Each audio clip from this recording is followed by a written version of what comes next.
Guys over here. But alhamdulillah, really, really happy to be back. And we're doing something really, really different today. Something very different to what I've done before, ever actually. So I've done radio shows in the past, I've done interviews, I've done things where we talk about health and we talk about a specific subject. But we had an idea this year, and it was a bit of a different one. And it was a bit of a risky one as well, because we were thinking, let's try and do something different. What should we do? And what we proposed is that we were going to do a live call-in clinic. So that means we would take calls from people who have particular health challenges or health problems they want advice on. Now, just if I introduce myself, actually, I think I forgot to do that. My name is Dr. Rizwhan Suleman, and I'm a doctor of chiropractic medicine.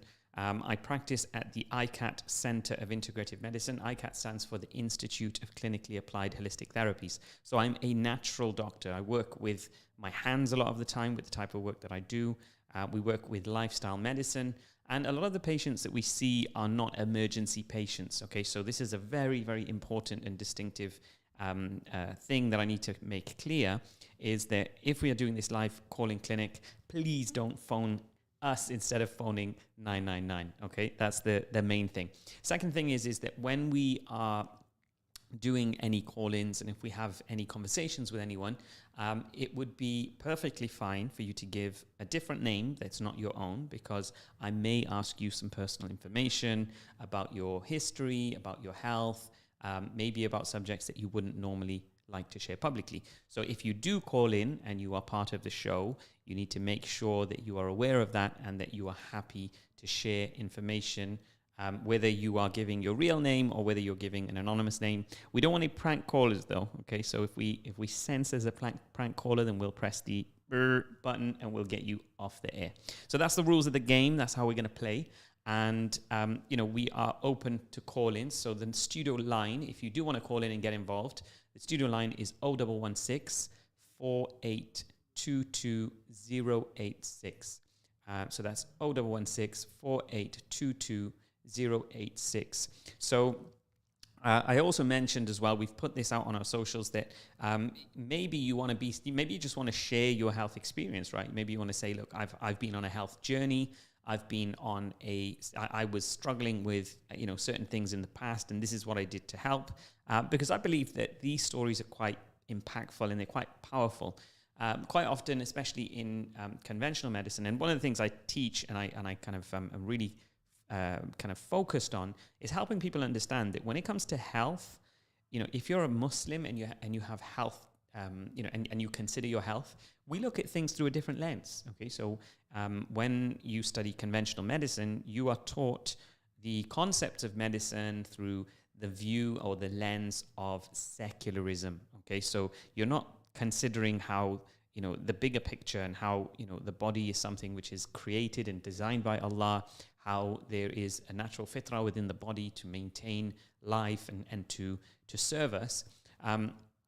We're not appreciating the concept of a soul. There's lots of different things. Now, I know that sounds a little bit abstract, but it actually makes a very big difference into the way we see things. And there's also what we could class as kind of limiting beliefs that are presented within a regular kind of model of health, or a regular model of medicine, let's say conventional medicine or mainstream medicine. There are different, or there are what I would call limiting beliefs, in contrast to our Islamic beliefs. So there are some things which clash. Okay, so whether you're a Muslim medic listening here, or whether you are someone who teaches medicine in a university and you are a Muslim, this shouldn't be something that should be a surprise to you, because you should know and recognize there are some things that we are taught in medicine that don't actually align with our religion and with our deen. And one of those things is that Allah is a Shafi. Allah is the one who provides cure. And that, again, a hadith that Prophet ﷺ mentions that Allah has not created a disease without a cure. Okay, so there are situations in healthcare and in medicine where we give bad news to patients. We say, listen, you have this condition, it's called rheumatoid arthritis, and there's no cure for it. You have this condition, it's an autoimmune condition, and this is your outcome, this is your future. And for me as a Muslim doctor and someone who works in healthcare, this isn't something that aligns with me. I can't say those words because I know as a Muslim, Allah has the ability to heal anyone. Allah has the ability to cure any condition, any situation, and we shouldn't take that away from anyone, right? I think as a doctor and as a health professional, we have quite a bit of a responsibility, right? Because people come to us with their problems, they come to us looking for answers, and the last thing we should be doing is taking away hope. Okay, and there are lots of studies and things that show that using faith-based concepts is something that really helps and encourages recovery, and it helps people have much better outcomes. So we know as Muslims that there is shifa and healing in many things, and they don't just reside in the ideas of drugs and surgery, but this is actually there's a much wider scope of ways in which we can achieve and maintain our health. So that's me going on a little bit of a different direction with the conversation. But are we going to have our first caller? Are we going to have our first call in? Does anybody want to share their health journey? Does anybody want to have a chat? Do you want to keep me company? Give us a call. The number is 0116 4822 086. Let us know if you have any health challenges you're dealing with. Let me know if you want to ask any questions, you want some advice.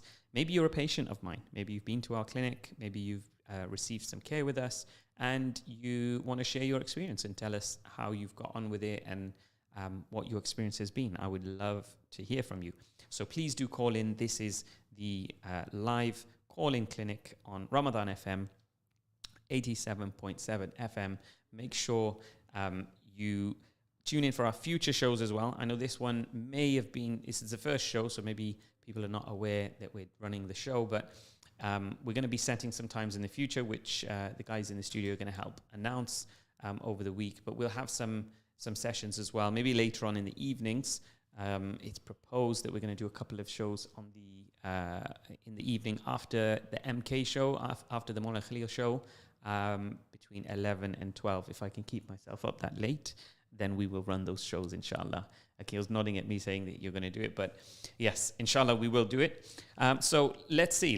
I did actually say to him, I'd say we'll base it on the response. Let's see, are we going to get callers in? Is this live clinic show going to work? Or, are we going to get people a bit too shy to share their situations? Now, we don't necessarily have to go through all of your personal information. You can just give us a little bit of a background, and you can only, you can share as much as you want.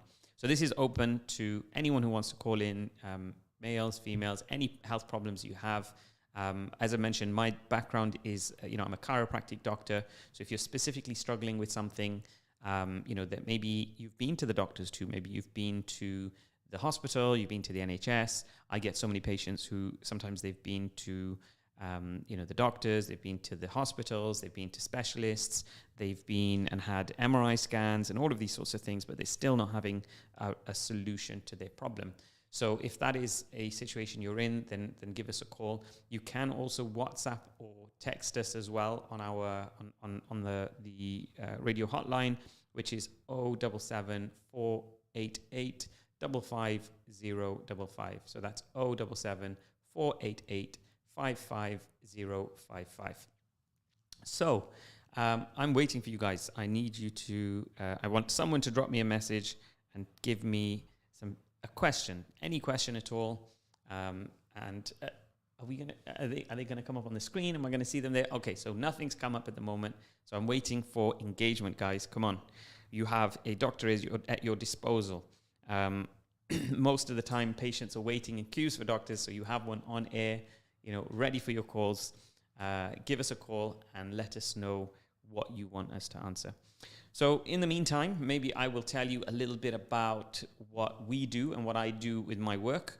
So if any of you already, maybe some of you may know me, maybe you don't. If you don't, I'll give you the whole shebang. I'll tell you my whole background. Where do you want to start? Where should I start? All the way back? Okay, so once upon a time. So basically, my background is I'm from Cardiff originally, and I grew up there. I was actually involved in running Radio Ramadan in Cardiff in 2008. Sounds like a long time ago. Makes me feel old.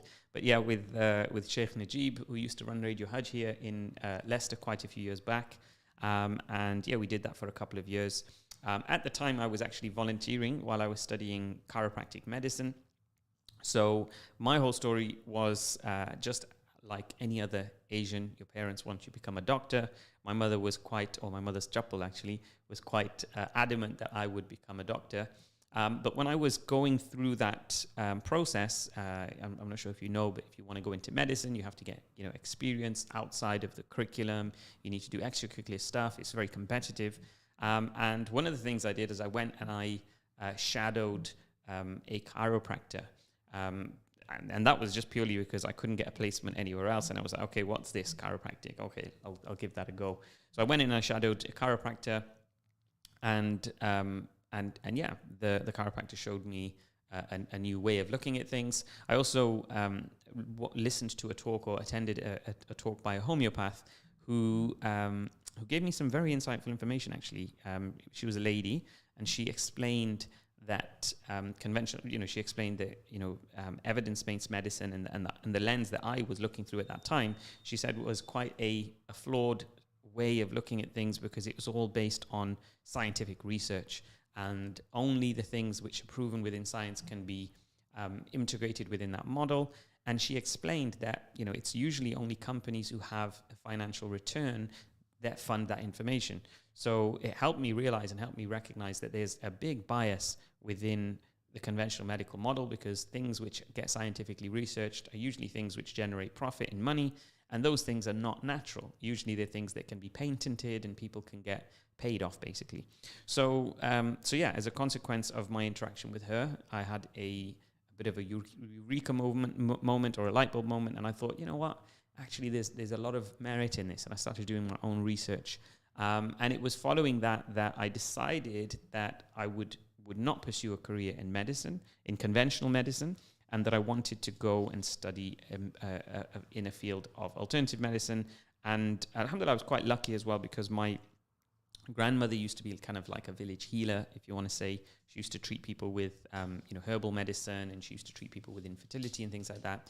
And she used to use manual therapies as well. So I had a lot of influence from that. Then I studied chiropractic medicine in Glamorgan University, which is in South Wales, which wasn't too far from where I lived.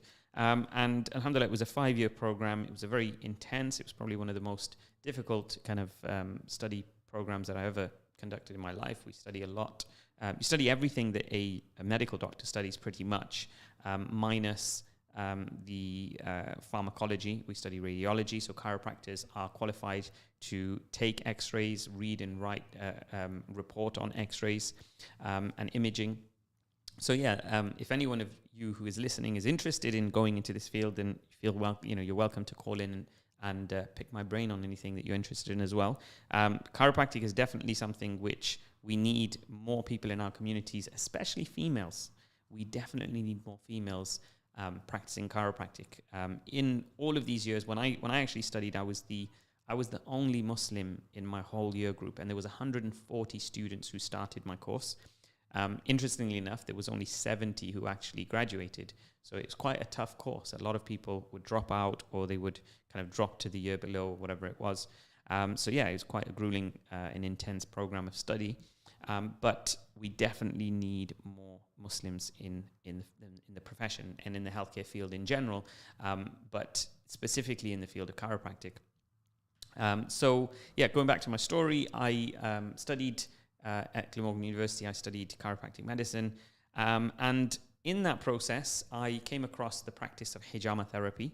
I actually saw it being done in local barbers, actually. It wasn't being done in a very nice way.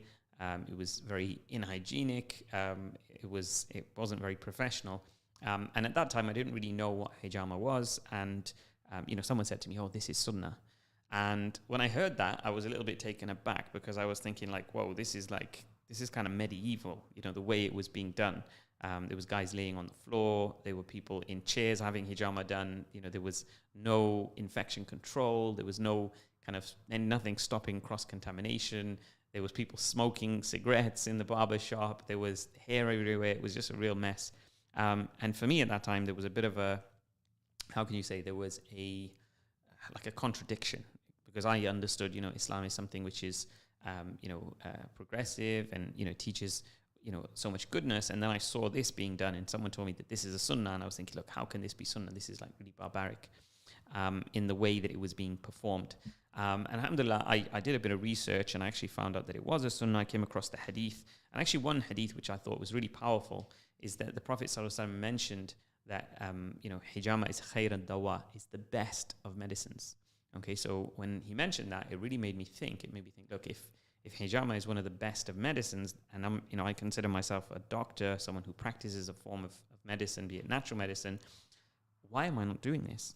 So that was actually in my fourth year, or my third year actually, of university, and that's when I decided to start my kind of journey researching into hijama. I started to study and learn about more prophetic sunnahs and kind of health advice, which is within our sunnah. And I found so much. Alhamdulillah, our deen is something which is so rich. We have so much out there which teaches us how to live our lives. It teaches us things which are, one thing I've always found is that when something is, in medical textbooks, and when something is taught by scientists, you take it for granted. Science changes, sometimes they make mistakes. They used to say that the earth was flat. They used to say that the moon, the earth went around the sun went around the earth. They used to say all these things. And, science is something which is fluid and it changes over time.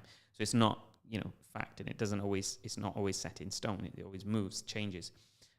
But I knew that Islam was something that was, divine, and it was from Allah. So if there was something that, was scientifically mentioned, and then you could also see a confirmation of that within our deen, it kind of reinforced it even more and helped me kind of recognize that,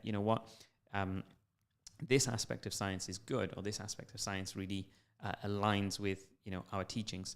And there were so many things within the teachings of the Prophet ﷺ which really directed towards holistic medicine. The Prophet ﷺ, he had treatments without having an illness, right? So that's something which, if you look at it from a conventional medical perspective, other than vaccinations, there's no real treatment that you have when you're not ill, right? It's always looking after your illness. It's always looking after the problems that you have. Whereas the Prophet ﷺ had treatment done without having any ailments, without having any illness, because he was moving towards or trying to attain afia. So the concept of afia, again, is a deep one. And it's something which, alhamdulillah, I run training courses and I teach natural medicine. I'll plug ourselves in here. If you want to have a look at what we do, you can go to icat.co.uk, which is icaht.co.uk. And you can have a look at some of the training courses that we do. But we teach natural medicine that's aligned with the teachings of Islam. And a lot of the times when I remember when I studied physiology and I studied, anatomy, and I studied the human body, it was something which really, really fascinated me. And I think something which I think is quite interesting is that I was never a kind of a top grade student when I was in high school and when I was younger. Actually, when I started high school, I didn't know how to read properly. I suffered with dyslexia and had a bit of a background where I wasn't consistent in any one school when I was very young. So when I went to high school, I was kind of in the lowest level of study, and I was in the lowest kind of achievement category. We actually had a school that catered for disabled students, and I was actually in a group with children with learning disabilities and all these other things.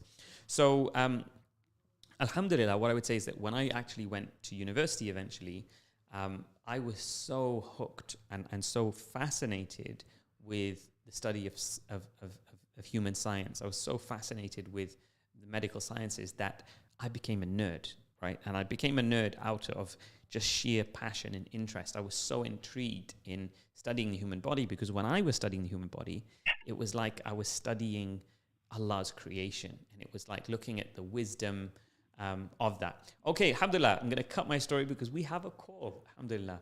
Okay, so Assalamu alaikum, habibi. Wa alaikum salam wa rahmatullahi wa barakatuh. Is this a prank call, or are you just extremely excited? No. This is Brother Irfan. Okay, so mashallah. Yeah, Okay. I just thought I'd give you some support. So mashallah, really great to hear your voice on the radio, and really, really great to hear that you're doing a show like this.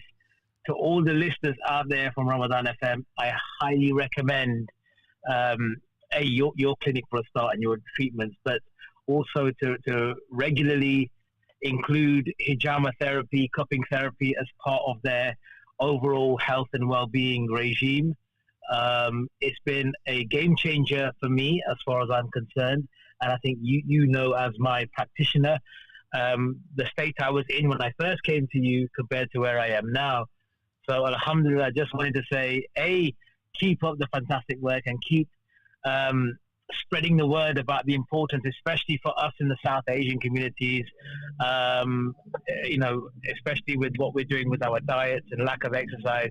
This is, for me, alhamdulillah, I'm so glad that I came, because now as I approach my 50s, I'm really happy that my mobility, alhamdulillah, is going well. So jazakallah khair for all that you're doing. Barakallah feek, and thank you for calling in. But what I would say is that if you don't mind me sharing a little bit about your journey, Irfan. Sure. So Irfan's a patient at our clinic, and one thing you mentioned there, you encourage people to practice and get hijama as part of their kind of maintenance routine.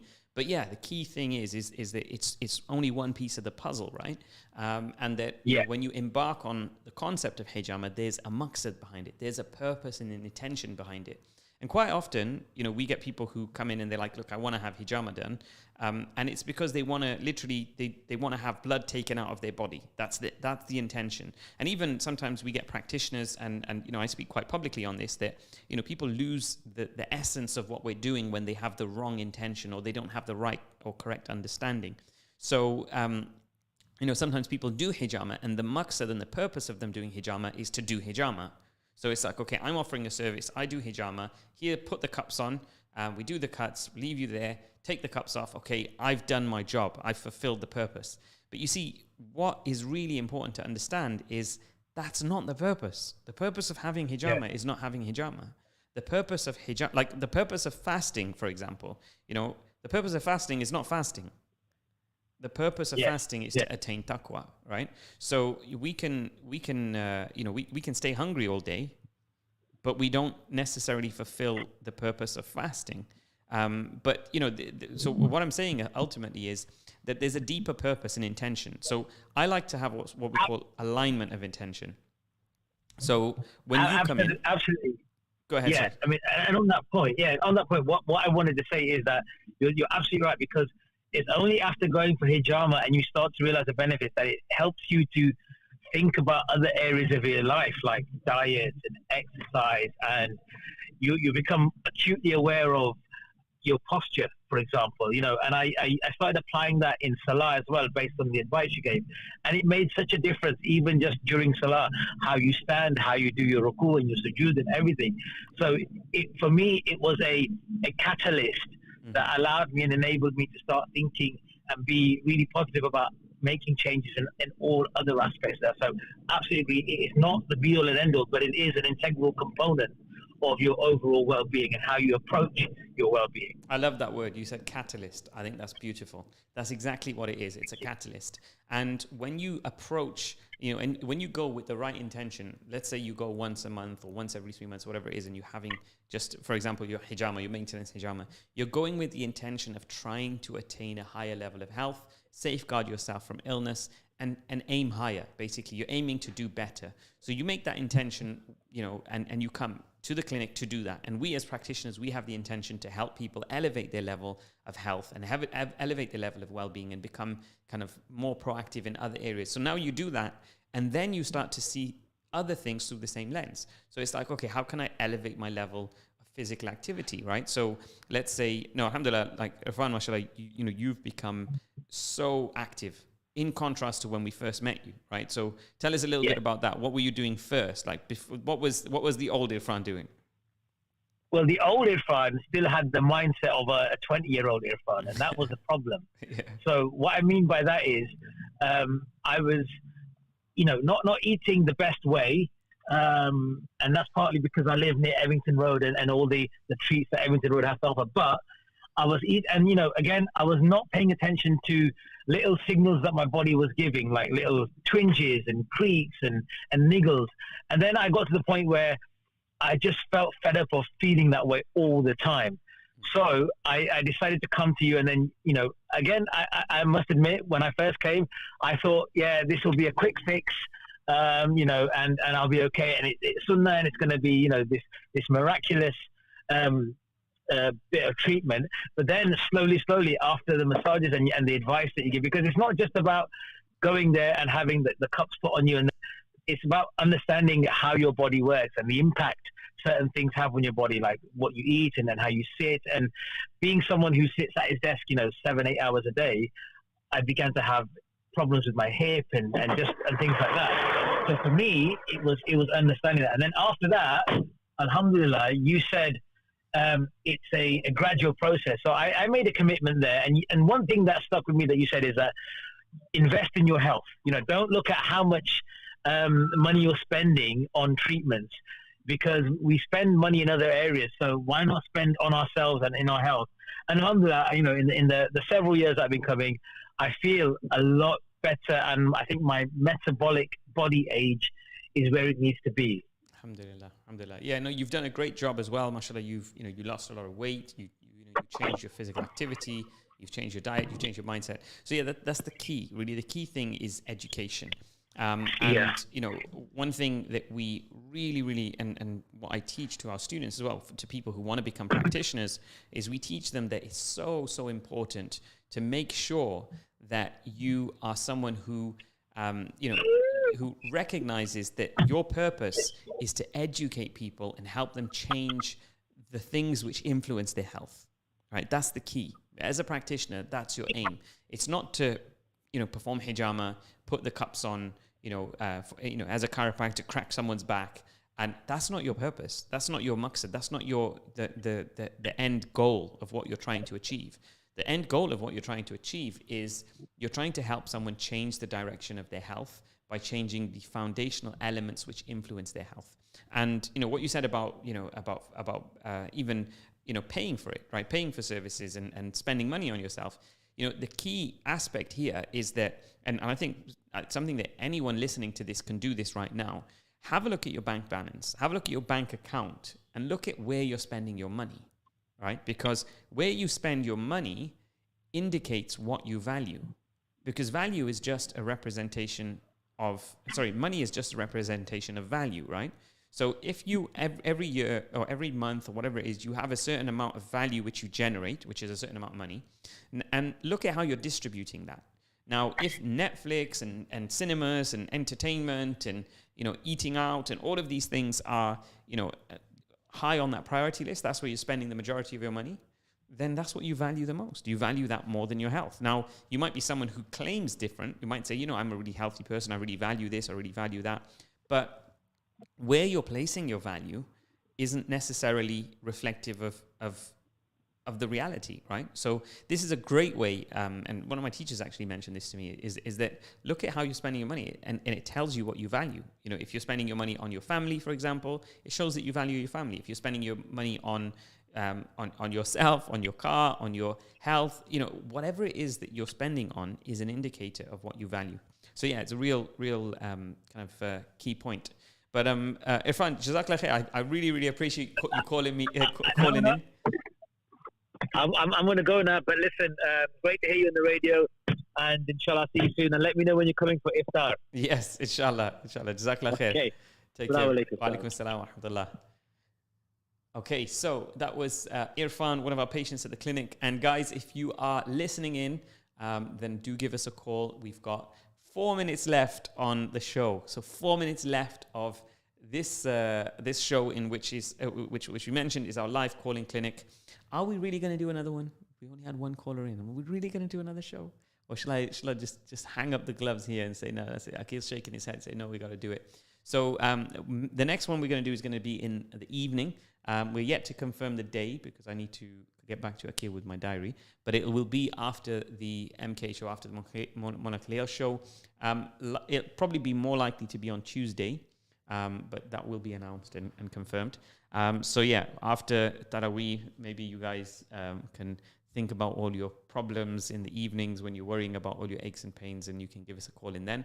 But the last few minutes, if anyone wants to call in, if anyone wants to text in, as we said, we're doing a live clinic. If you've just joined us, you're listening to the live calling clinic with myself, Dr. Rizwhan Suleman, and I'm happy to take calls and messages from anyone who has any health questions, any health concerns, or if you just want to have a conversation about health. We'll be more than happy to hear what you have to say. So where are we going to go from here? In terms of the content of the show, I wanted to make this adaptive. I wanted to make it fluid. So previously I've come with an agenda of I want to talk about this and I want to talk about that. And actually usually when I do that, I usually get nods and kind of get told by the guys that I'm talking too much and I need to come off the air now, and I have only got through like 10% of what I plan to talk about. So I think this method is a bit more I think it's a bit more satisfying because I don't feel like I've overstepped anything and I'm just going with the flow. So I like this. I like this style of show. Freestyle show. Call in, ask your questions, and I will do my best to answer. We have just the last few minutes left now of the show. And what can I say? Leicester, let's see what we can do with the show. We're going to be recording these these shows are streaming live on YouTube. So if there was something interesting, you'll be able to kind of go back and hear that. If we've mentioned anything that you wanted to share with someone else, then make sure you do share on our social media. We have Instagram accounts, on our Facebook, and obviously our YouTube. Okay, so we are now going to wrap things up, but I will confirm that we are going to run the next show on Tuesday at 11 p.m. So it will be the live clinic show with myself, Dr. Rizwhan Suleman, and I'll be ready to answer your questions on anything health related. If you want to ask any queries about yourself, if you've got a loved one who you're worrying about who has some health challenges, I've got a lot of experience actually dealing with elderly people in our communities and how best to look after them. Quite often we, as in our culture, we have this concept of looking after our elders by doing everything for them. When we feel, when we get to an age where we're able to help them and do things for them, we end up kind of taking all their responsibilities away and letting them do nothing. But sometimes that's actually the worst thing that you can do. This is a subject which I'm sure we can talk at length on, and I'll be happy to do that in our coming up shows. So I've been your host today on the live clinic call-in show. You're listening to Ramadan FM on 87.7 FM. It's been a pleasure sharing the air with you, and I look forward to meeting you guys soon. Have a blessed Ramadan, and please remember me in your du'as when you open your fast, especially if you're one of my patients as well. Make sure you call in on Tuesday.